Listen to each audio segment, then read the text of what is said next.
Good morning, everyone. Good morning, good morning, good morning, good morning. And welcome, welcome, welcome to Daring Dialogues. I am your host, Shantae Charles. I hope that everybody is doing great and wonderful today. Today is going to be healthy, wealthy, and wise. We are going to get back into the book, Your Score. And we also are going to continue into part 1 of Wealth Can't Wait. Good morning, Lady Judy. My YouTube seems to be working fine today. I can now see your comments as you make them. Joy down in my soul, that's a good place to be. And I'm going to open us up by talking about mental health. And I'll tell you a little bit about this book and a little bit about a training that anybody can participate in. So most of you have probably already heard today. If you have not, this might be your first time hearing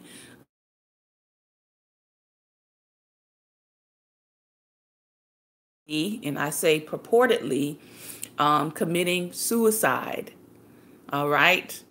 I woke up to that news and I was really disturbed.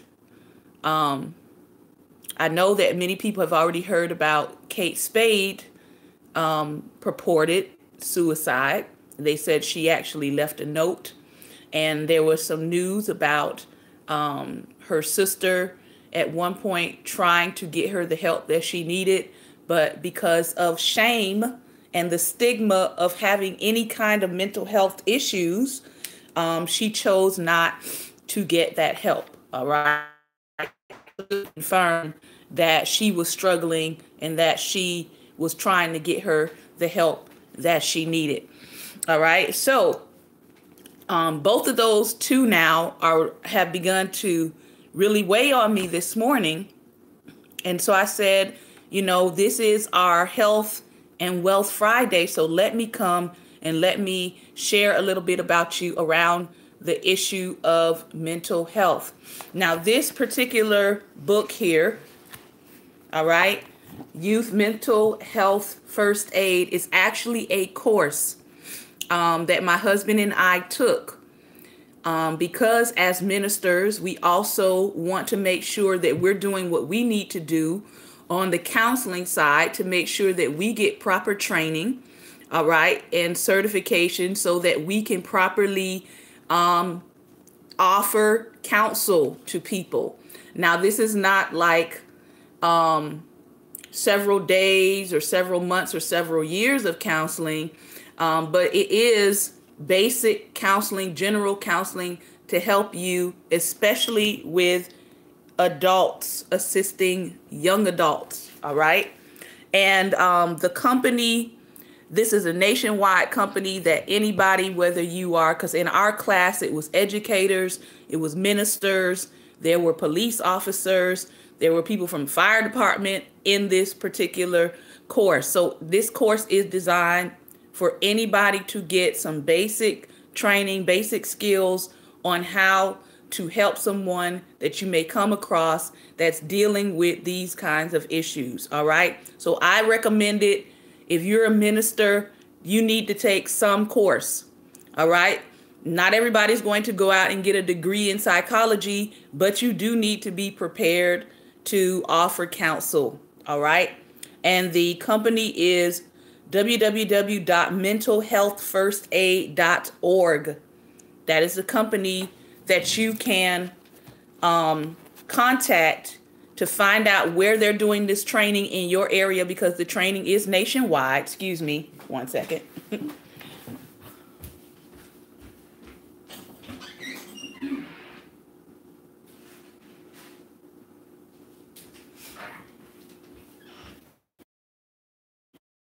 Sorry about that. The company is nationwide, and so you can contact them to find out where this training is happening in your area. So I want to go to the piece in here that talks about suicidal thoughts and behaviors. And I just want to share some of the information in here with you. It's concerning. It should be concerning us that the rate of suicides is increasing in our society, right?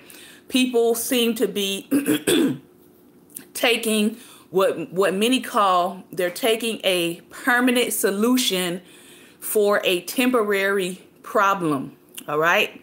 So let's talk a little bit about facts on suicide. Suicide is the third leading cause of death for young people in the United States. The third leading cause.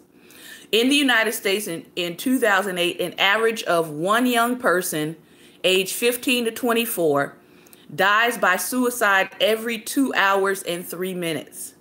White males are running the largest percent right now at 19.6%, followed by American Indian or Alaskan natives at 18.8%.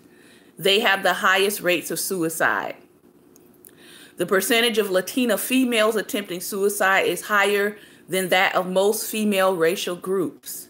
Suicide is the second leading cause of death among Asian American and Pacific Island youth between the ages of 15 and 19. Suicide continues to be the second leading cause of death for young American Indians and remains at that rate until their mid-30s. Suicide accounts for the death of almost 20% of American Indian youth. American Indian teenage girls die by suicide at 3 times the rate of their peers in different cultural populations. All right. LGBTQ youth are also at an increased risk. Being LGBTQ alone does not put an adolescent at higher risk for suicide, but living in the closet and then being outed or shamed or ridiculed by someone are specific stressors for this population. All right. African American and Latino LGBTQ youth may also be at increased risk because they are less likely than white youth to come out to family and friends. Although most people who have a mental illness do not die by suicide, having a mental illness does increase the likelihood of suicide compared with people who do not have one. So here are some signs to tell whether a person may be suicidal. All right. Important signs. Number 1, threatening to hurt or kill themselves. Sometimes you can run into people who have a tendency that anytime they get upset or anytime something doesn't go their way, they may resort to threatening to hurt or kill themselves. All right. Here's number 2, seeking access to pills, weapons, or other means to kill themselves. Number 3, talking or writing about death, dying, or suicide, including their creative writing and their artwork.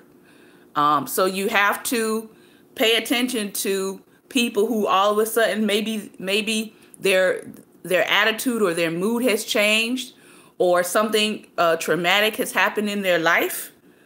They may start to change what they talk about. And if you see that there's becoming a more and more increased focus on death and dying, that is a sign that you want to pay close attention to. Expressing hopelessness. All right. Our society right now, we have a lot of people that are dealing with hopelessness. When you look at what's happening in our society regarding racial conflict, when you look at what's happening in our society regarding the rule of law, when you look at what's happening in our society regarding treatment of our fellow human beings, right? It can become depressing and people can feel like there's a sense of hopelessness. They begin to express that. They begin to say, man, look at how the world is going. There doesn't seem to be a reason to continue if this is how the world is going. All right. So that could be a sign. Someone expressing hopelessness or expressing no reason for living or having no sense of purpose in life. Having rage, anger, or seeking revenge. Some suicides turn out a form of revenge against that person's either loved one or their family. It's almost like them feeling as if they are giving the final middle finger to whoever hurt them by taking their own life. So it's that rage or that anger that they feel like maybe this is the way that I'm going to get revenge, or I'm going to express how angry I am at whatever has happened or whoever has hurt me. Acting recklessly or engaging in risky activities seemingly without thinking. All right. So sometimes people engage in behaviors that are self-destructive because they are trying to self-destruct. Feeling trapped. In someone who maybe is a alcohol user, but you see them increasing alcohol or increasing drug use. All right. Withdrawing from friends, family, or society, or all three. Withdrawing from friends, family, or society, or all three. Maybe this person was once very outgoing, very sociable, and all of a sudden you notice maybe, the last week or last 2 weeks, or you see a continued cycle of them beginning to pull away from social life. That could be a sign. Having a dramatic change in mood, maybe even a shift from being sad and depressed to all of a sudden happy. Usually when you see something like that, it can be a sense of resolve that they have decided or they have made a decision to end their life. And so they may go from all of a sudden being really, really down and depressed to all of a sudden cheerful and chirpy and happy because they've made a decision to end their life and they feel, a resolve about it. So people may actually say, well, I thought they were okay. I thought they were doing all right. I thought they had snapped out of it, when in actuality, they may have just come to a conclusion to finalize their plans. Sleeping all the time or being unable to sleep. Sleeping all the time or being unable to sleep. Being anxious or agitated. And here is a big key. Giving away prized possessions. All right? Giving away prized possessions. When you see people who maybe they cherish something like a heirloom or something like that, or maybe they're into a particular sports team, for example, and then all of a sudden you see them giving away all of their favorite paraphernalia and just handing it away, that could be a definite sign that they're getting ready to do something detrimental. All right. So people may show one or more of these signs. Some people may show signs, but that are not on this list. Okay. Another factor to consider is whether the person has had family or friends die by suicide, or whether there has been a recent suicide or multiple suicides happen in that community. If you see some warning signs that a person may be feeling suicidal, talk to them and let them know what you have noticed. Let the person know that you are concerned and that you are willing to help. It is important to ask people directly about suicidal thoughts.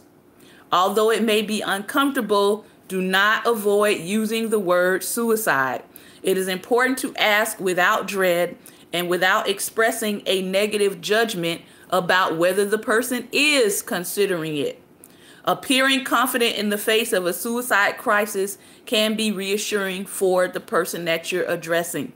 The question must be direct and to the point. For example, are you having thoughts of suicide? If you are, let me help you. Let me get you some help. Let's go to counseling. I'll go with you. Are you thinking about killing yourself? That's how direct you have to be. Okay? Some people may not be able to respond to these questions, but you should observe their behaviors as well, their other behaviors. Not everybody is going to tell you the truth about how they feel. Although some people think that asking about suicide can put the idea in the person's mind, this is not true. Another myth is that somebody who talks about suicide is not really sick. talking about suicide may be a way, good morning, may be a way for the person to indicate just how badly they are feeling. All right. So I want you to think about this. When a person is suicidal, you should always seek professional help. If the person has a weapon or is behaving aggressively towards you, you need to seek assistance from law enforcement for your own safety. Now, that puts a lot of people these days, especially people of color, between a rock and a hard place, because we have seen, unfortunately, the incidences of calling in law enforcement with people who are having mental health breakdowns and mental health crises, only to see police officers respond with lethal force to people who are having mental health crisis and breakdown. So that does put us in between a rock and a hard place. But for your own safety, you still need to seek assistance. All right. If there is a mental health professional that you have direct contact with that lives in your area, I would encourage you to begin to make some connections with the mental health people in your area. Make some connection with people who would be willing to come out and counsel in a crisis situation, so that if you have to involve law enforcement, you also have somebody that is a mental health counselor that is able to help or work with or be able to intervene in that situation in a physical way in your region. Okay. So it is important to tell the person that you are concerned and that you want to help. You want to help them. You want to help them to get the proper help that they need. Express empathy for what the person is going through. Suicidal thoughts and ideations are not a joke. They're not. Respect the culture of the person and respond in ways that demonstrate this respect. For example, consider issues such as eye contact, physical space, language, as well as the role and relationship that you have to the person. Clearly state thoughts of suicide are common and that help is available to discuss their thoughts and their ideations, because this may instill a sense of hope. Tell the person that thoughts of suicide do not have to be acted on. Encourage them and do most of the encouraging. Get them to do the talking if they are able to. Suicidal thoughts are often a plea for help and a desperate attempt to escape from problems and distressing feelings. They need an opportunity to talk about their feelings and their reasons for wanting to die, and they may feel great relief at being able to do this. So if you can get them to talk, get them to talk. Listen to them and talk with them about specific problems that they're experiencing. Discuss helpful ways to deal with the problems which may seem impossible to cope with, but do not attempt to solve the problems yourself. All right? So, how can I tell how serious or urgent the situation is? First, you would need to determine if the person has definite intentions to take their life, or whether they have been having vague suicidal thoughts such as, what's the point of going on? All right. So to do this, you would need to ask them if they have a plan for suicide. So there are 3 questions that you can ask, really easy questions to find out how serious or urgent the situation is. Question number 1, have you decided how you would kill yourself? Question number 2, have you decided when you would do it? Question number 3, have you taken any steps to secure the things you would need to carry out the plan? A higher level of planning means a greater risk of actually carrying out a suicide. However, remember that the lack of a plan is not enough to ensure the person's safety, because all thoughts of suicide must be taken seriously. All right. You want to also ask, have they been using alcohol? Have they taken any drugs? Okay. And then the last question, have they tried to attempt suicide in the past? A previous suicide attempt makes a person more likely to make a future suicide attempt. Once you have established that there is a risk of suicide, you need to take action to keep the person safe. A young person who is actively suicidal should not be left on their own. This is why the police officers in Sandra Bland's case, this is why they should have been held to account. Because when she was brought into the jail, they knew that she had a history of suicidal thoughts and ideations. And they were supposed to check on her ever so often, and they failed to do that. If you cannot stay with the young person, arrange for someone else to do so. In addition, give that person a safety contact who is available at all times, such as one of the suicide hotline numbers, a friend or family member who has agreed to help, or an informal professional health care giver. It is important to help the person think about the people or things in the past that have been there for them, that have supported them, and find out whether these supports are still available. These supports might include a family member, a friend, a teacher, a coach, a doctor, a psychologist, or other mental health worker.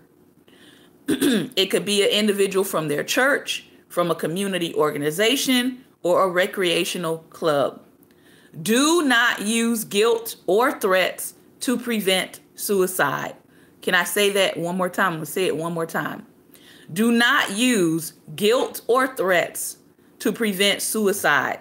Do not tell the person they will go to hell or ruin other people's lives if they complete a suicide. Don't do it. Suicide hotlines. If you or someone you know is in a suicidal crisis, call a suicide hotline. Here are several of them, and I'm going to get my board so I can write these numbers down for you all. All right. These are our suicide hotlines that are available. These are suicide hotlines that are available 24 hours, 7 days a week. There's 1-800-784-2433. And that actually spells suicide. 1-800-784-2433. 1-800-273-8255. That's 1-800-273-8255, which is 1-800-273-TALK. All right. And this is for people who are hearing and speech impaired. 1-800-799-4889. All right. These are 3 numbers that are toll free, 24 hours a day, 7 days a week. Doesn't matter the day or the time that you call. You can call and get online with a counselor. All right. So hopefully I have said something or shared something that will be helpful. So if you are with someone who has attempted to take their life, what would the emergency professionals need to know if you are there or if you have to call? They would need to know if the person has access to a gun, medications, or other means of suicide. They would need to know if the person stopped taking prescribed medicines.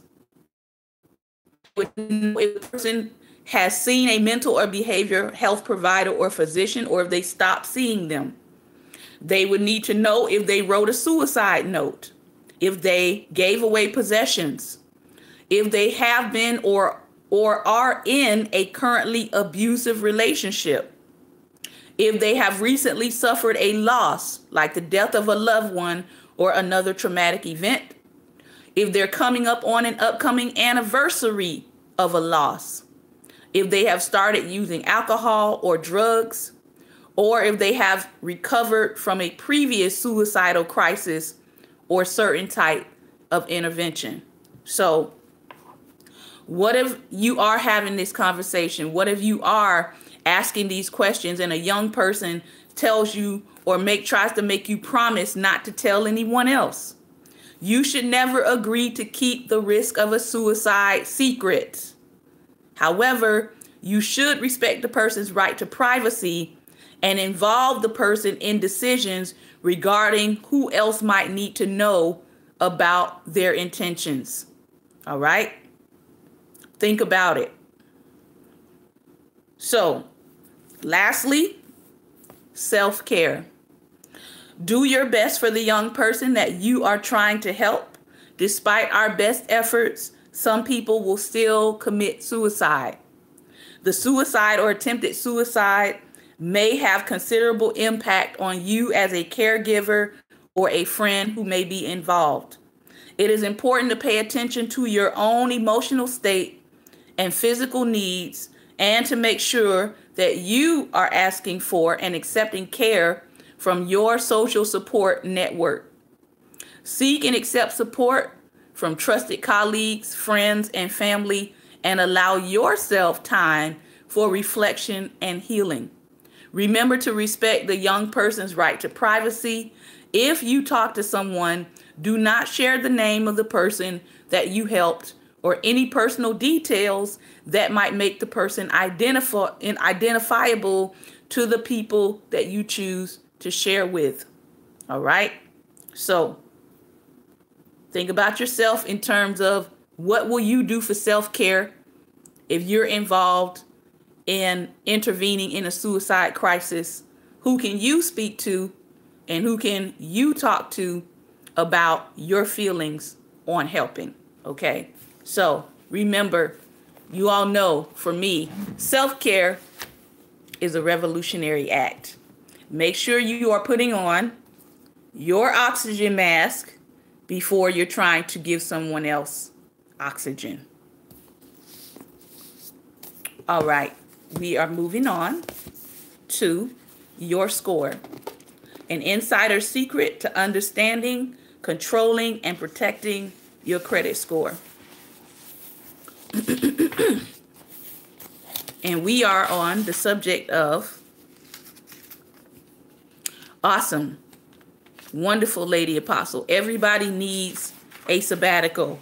Even if you take one at home and you have a staycation, everybody needs a mental health break. So we've been talking about building the perfect credit profile.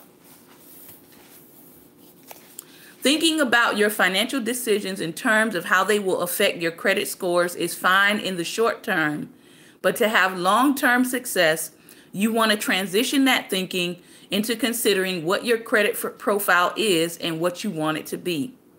With a strong credit profile, you will have ultimate freedom in your financial life, and that's freedom of choice.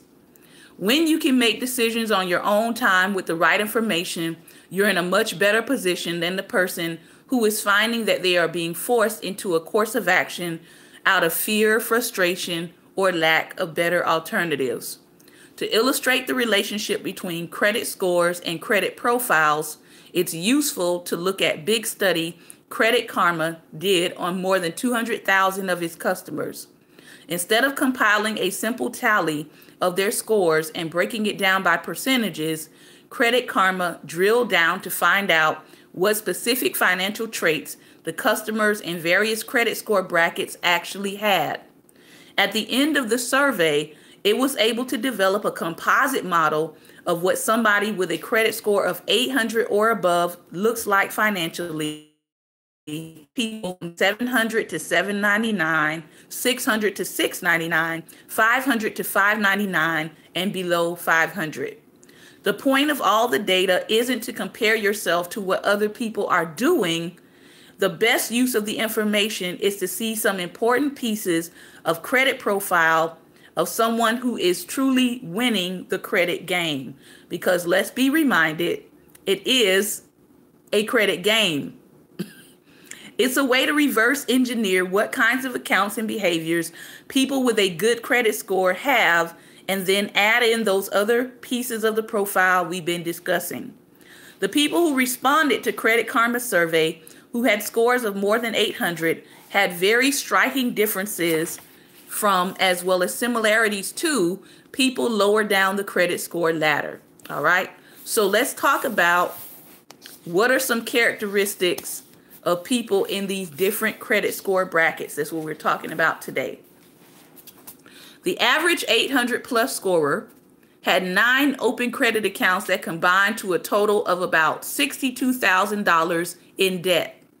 And 7 of those accounts were credit cards.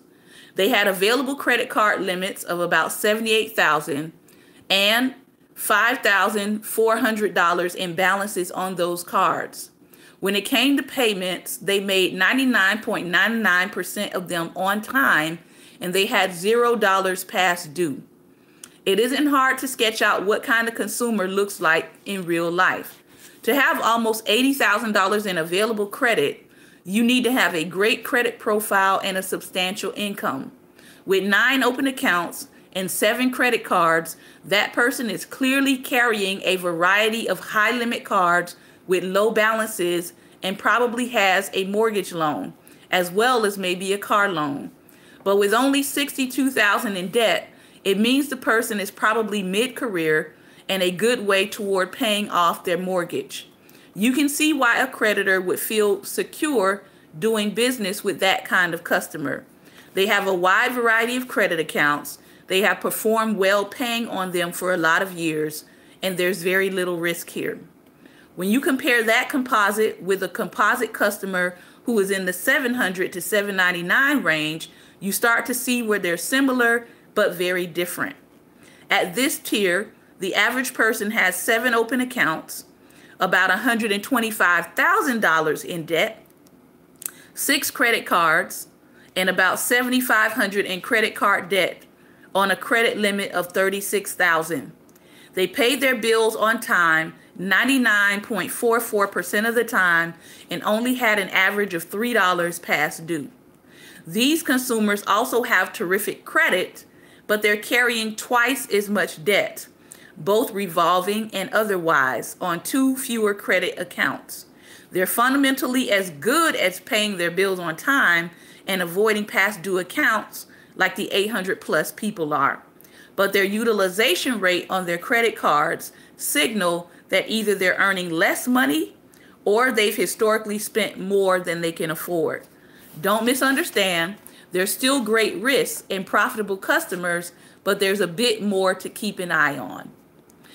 People living in the 600s are starting to see more late payments creep into their profile, and they're carrying around a much higher percent of debt to available credit. They have the same 7 open accounts the average person in the category above them does, but they're essentially restricted from taking on more debt because of how close they are to their limits. They have an average of 5 credit cards. They owe about $7,600 on a limit of $12,000. They're late almost 5% of the time and have an average of $63 past due. People in this category tend to have what I would call a messy credit profile. It isn't necessarily fundamentally bad, but they might have missed payments out of carelessness, or maybe they've overlooked a medical collection over the years. A person with 5 credit cards is obviously still participating in the world of consumer credit, but a credit utilization of almost 2/3 of available credit is a red flag to a lender that this individual is nearing their financial breaking point. Being able to just barely service the loans you have isn't a good recipe for adding more debt. When you get to the bottom two composite borrowers, you really start to see where various work together to make somebody look like a poor financial risk. The average borrower with a score in the 500s has about 4 open accounts, 3 of which are credit cards. Those credit cards are completely maxed out, usually about $3,600 in debt with a limit of $3,600. Lenders have basically turned off the credit spout and the borrower is treading in water up to their nose.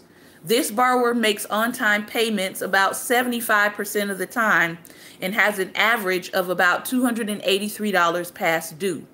The folks with the worst credit profiles and scores under 500 have gone completely upside down and owe more on their credit cards than they have in their credit limits. In other words, they're about $800 past due. They have about $3,500 in debt on a limit of $2,900.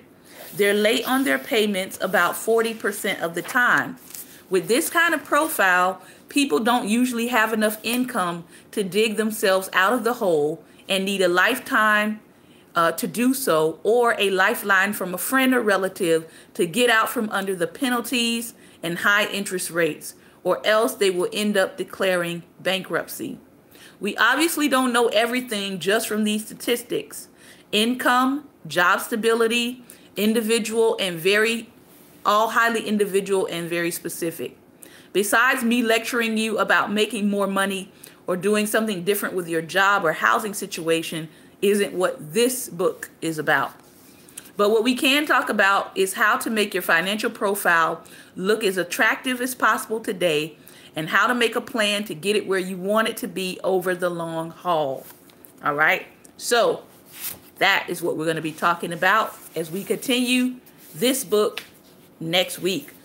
So the overall factors that he pointed out that really decide what place you're going to be in credit is a couple of things. How much debt? How much revolving debt? Are you paying on time? And how much late payments do you have in the whole? All right. So those are some things that you can look at in your own spending habits with your own bills. All right. And you can take a look at those pieces. Yes, sir. Aye, aye, Captain. So let us move on to our next book. Wealth Can't Wait. Avoid the 7 wealth traps, implementing 7 business pillars, and complete a life audit today. Yesterday, I don't know if you all saw, but Oprah Winfrey, I don't know if she's still here, but I know she was here yesterday for the opening of her theater. Yeah, 800 score with 9 open accounts is crazy. Exactly. As we said, credit scores are for people who want to live on credit. I know many people don't want to live on credit. They actually want to be able to pay for things in cash. They don't want to live along the line of credit. However, take this training to churches, please. Stop the sow your way out model of wealth. Oh, God. Lady Apostle, I would. If someone invites me, I will be happy to talk about credit scores. But there are plenty of credit counselors out there, too. But again, you know what I always say. While we're having all of these conferences and shouting festivals and revivals, I'm going to need us to have a credit score revival, right? I'm going to need us to have a wealth building revival. I want us to have a mental health revival. All right? Because these are the areas that after people get done shouting and dancing and hikamasayan and twirling around on one foot. See, Lady Apostle? After you get done doing all of that, you still have to leave those 4 walls and live your life. All right?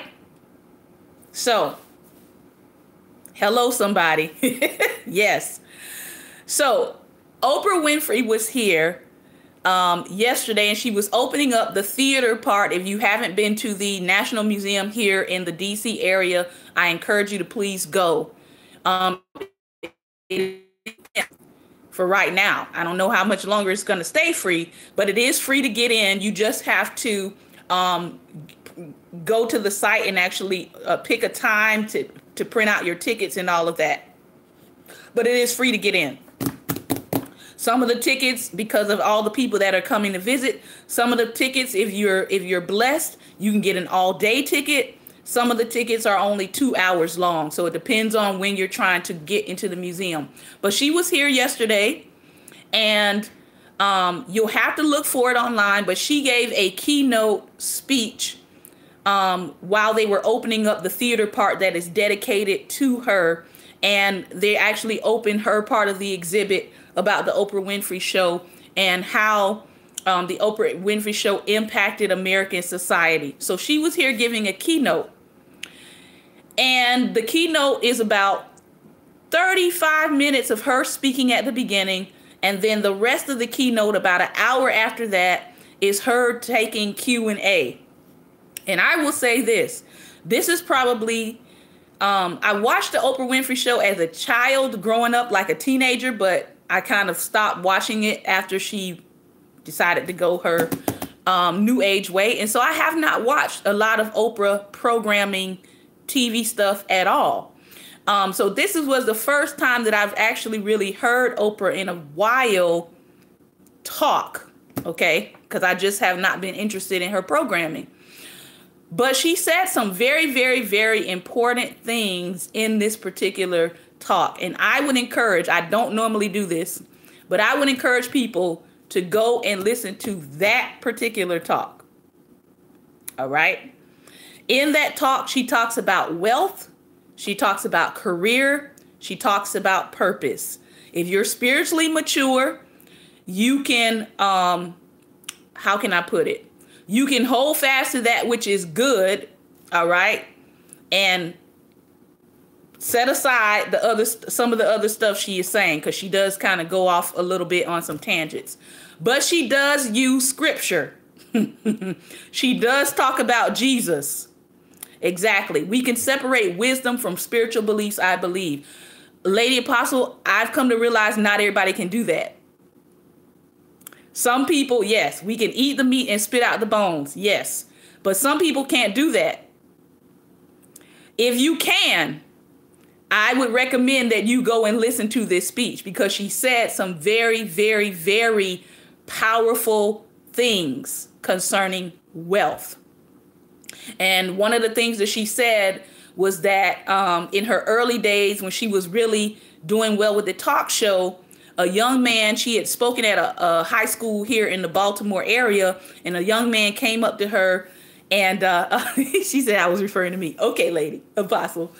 And the gentleman, he was a high school student. He came up to her and he was like, I want to talk to you about my wealth plan. And he said, you know, I want to talk to you about my plan. And then Oprah said, it doesn't work like that. And I said, man, I'm about to tell these people about this wealth plan. But I do want to reiterate what she said. She said it doesn't work like that. And here's why she said it. She said, if I would have been trying to make the money that I make now with a plan, I wouldn't have been able to do it.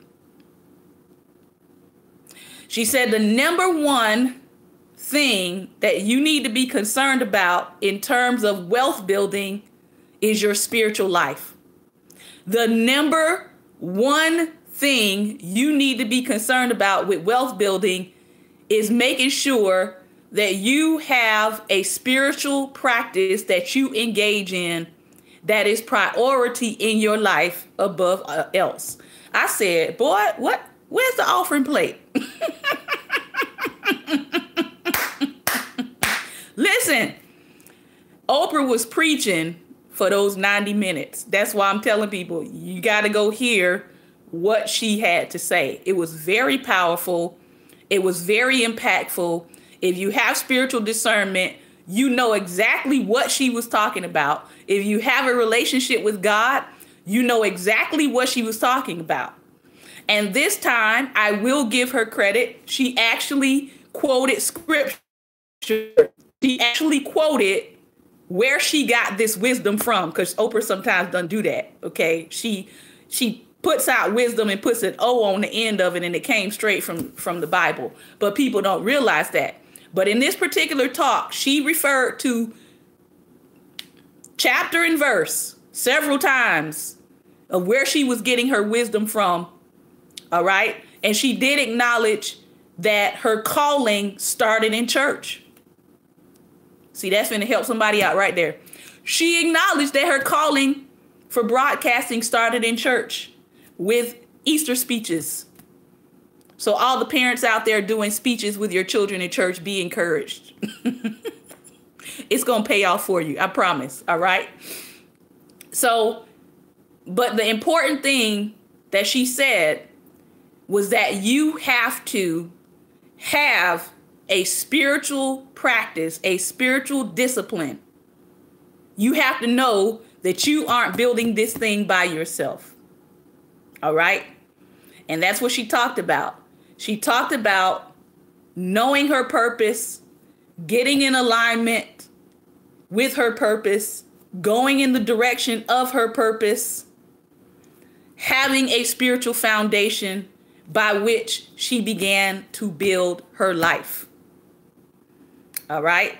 So as we go into this, as we talk about wealth, understand you are still poor if you don't have Jesus. Can I just make it plain? All right.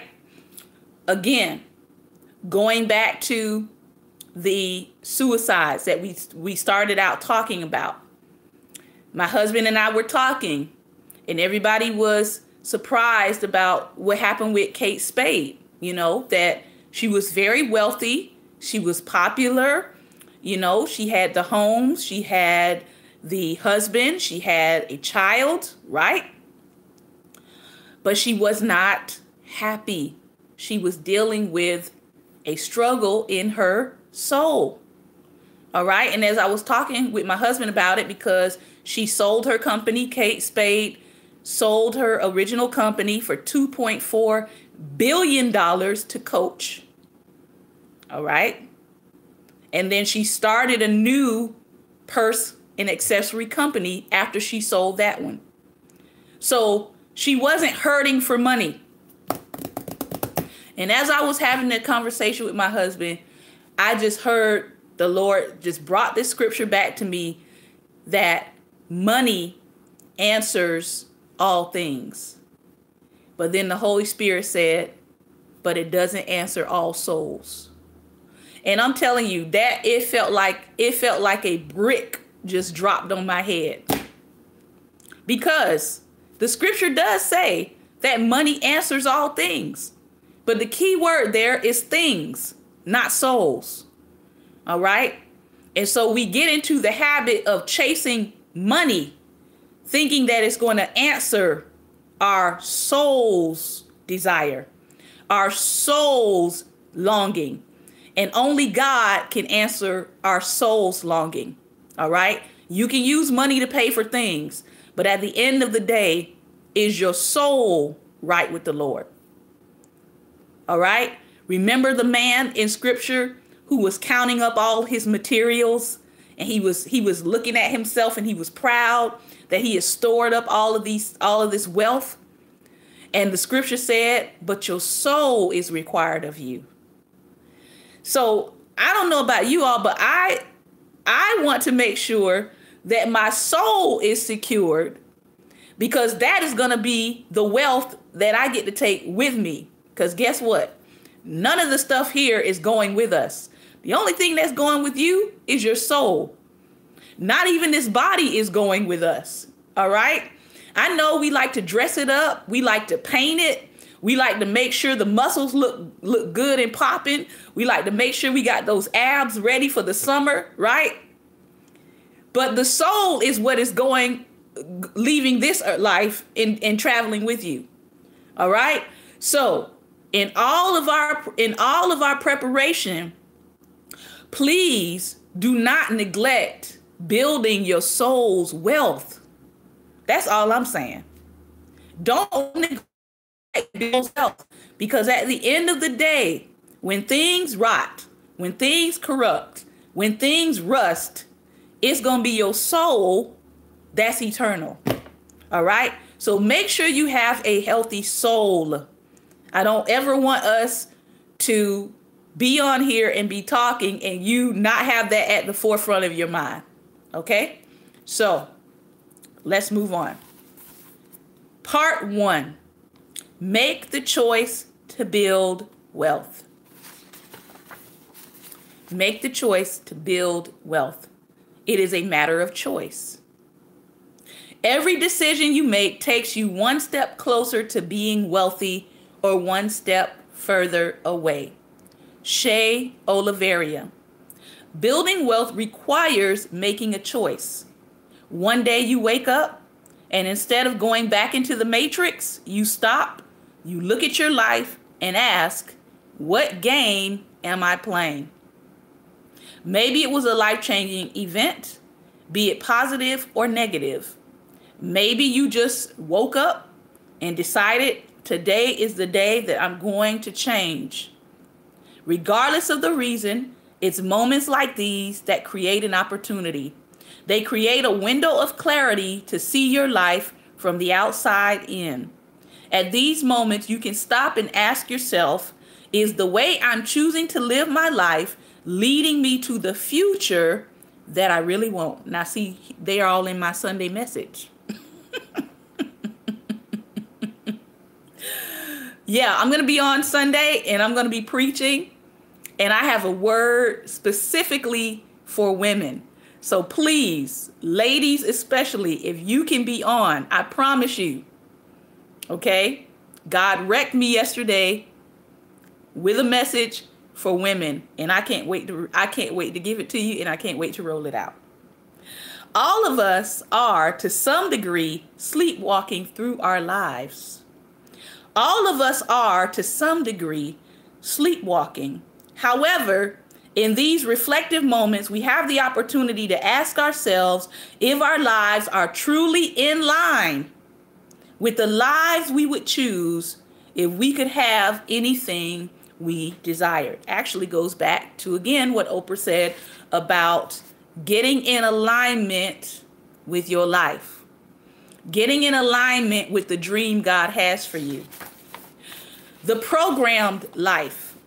Many of us lead a programmed life. Much of what we do is determined by our culture, our family, our values, our friends, our education, our career path, and our financial status. For example, Paul's parents thought that education and working as a professional, a doctor, lawyer, or engineer, was the right path for him. Maybe your parents were blue collar or middle class, and they believed in the value of a good education and a professional career. 20 years later, you've made many life choices that please your family and follow someone else's notion of what's right for you. But you might hate your career. Thinking back on these choices, does it still serve you to live by someone else's rules? Does it even really serve them? What really matters? It is important to know what matters to you in your life. Money doesn't really matter unless, of course, you don't have any. But when you do have enough money to meet your basic needs, what really matters is what you can do with it. For example, money allows you to give your children the opportunity to get a good education. Money allows you to receive great health care. You can also travel more easily and contribute to causes when you have money. Sounds like fun, right? So what matters then? Everyone's answers will vary, so we encourage you to come to your own conclusions as you ponder this important question.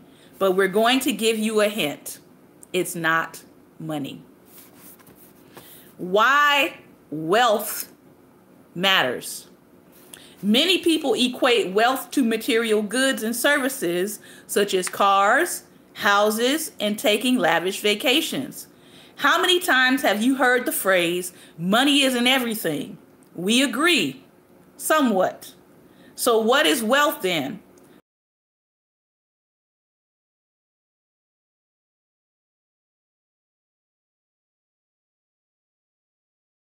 Life, on all of your attachments, you're left with three things: health,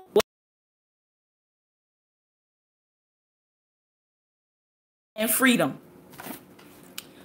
Somebody write those down. Because what is true wealth?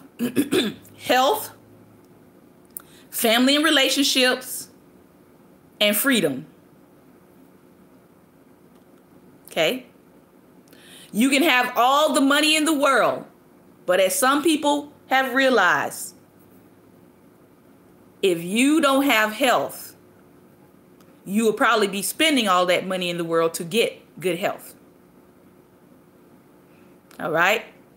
Ask the people who are very, very wealthy, who have terminal conditions, and no amount of money is curing their terminal condition. All right? Family and relationships. You can have lots and lots and lots of money, but if your relationships are bad, if you're disconnected from your family, you're disconnected from healthy relationships, then you and your money are hanging out together. Freedom. Or, let me put a pause there. Or you're buying your way into relationships.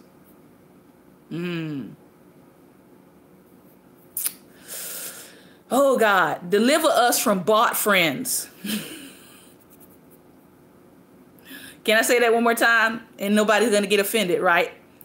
Lord, deliver us from bought friends.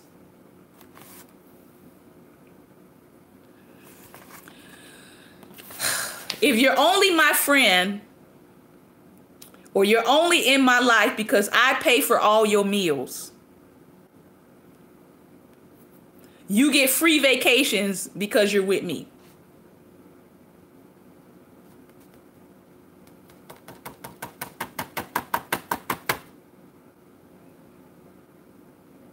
Lord, deliver us from bought friends. That's all.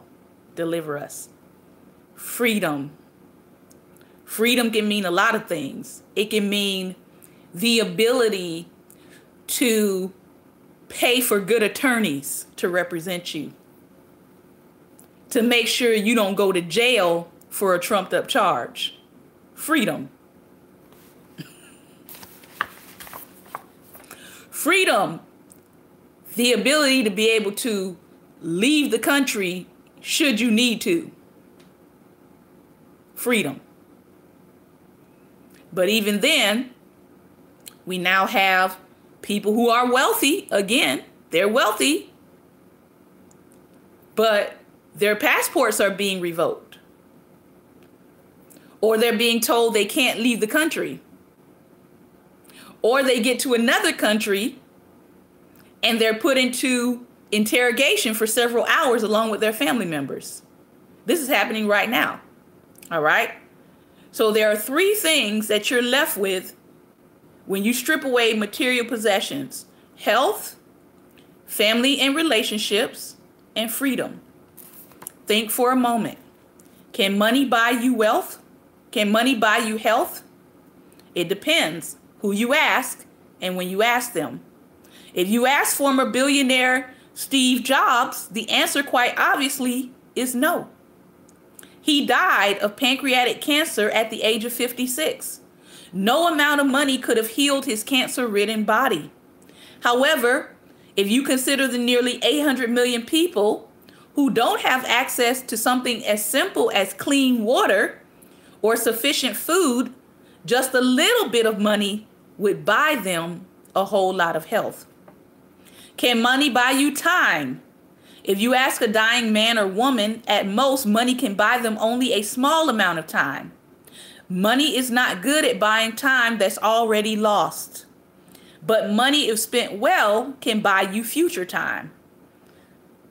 For example, Paul's nephew recently rode a bus 26 hours from Chicago to Boston to see his cousin's graduation.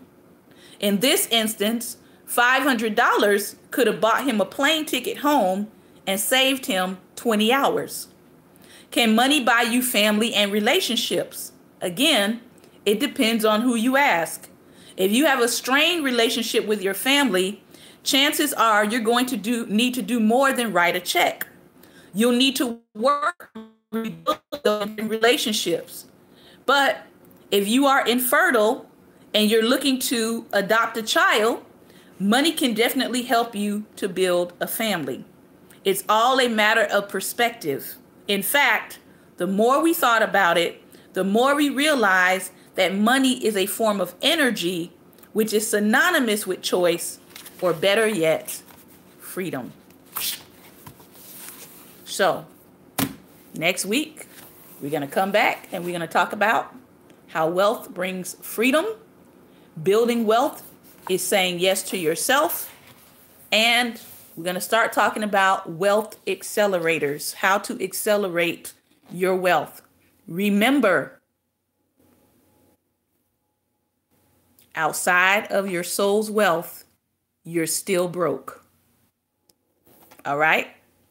I just want to remind you, I don't care how much money you have, outside of your soul's wealth, if your soul is not wealthy, you're still broke. All right? This has been another episode of Daring Dialogues. I want to thank you for letting me go a little bit over time today. Remember, light is the most daring opposition to darkness, so please go out today and be light. If you would like to, you can join me this Sunday at 2:30 p.m. Eastern Standard Time right here on our live streams. I will be bringing the word of the Lord. This word is for women. Trust me, you don't want to miss it. All right. So if you have the time to be on live, you can be on live or you can catch the replay. But I do encourage you to make sure you come back and catch that message. All right. Take care. Have a great and wonderful weekend. Stay blessed. Get some rest. Take care of yourself. Remember, self-care is a revolutionary act. Do you want a revolution this weekend? Take care of yourself. God bless.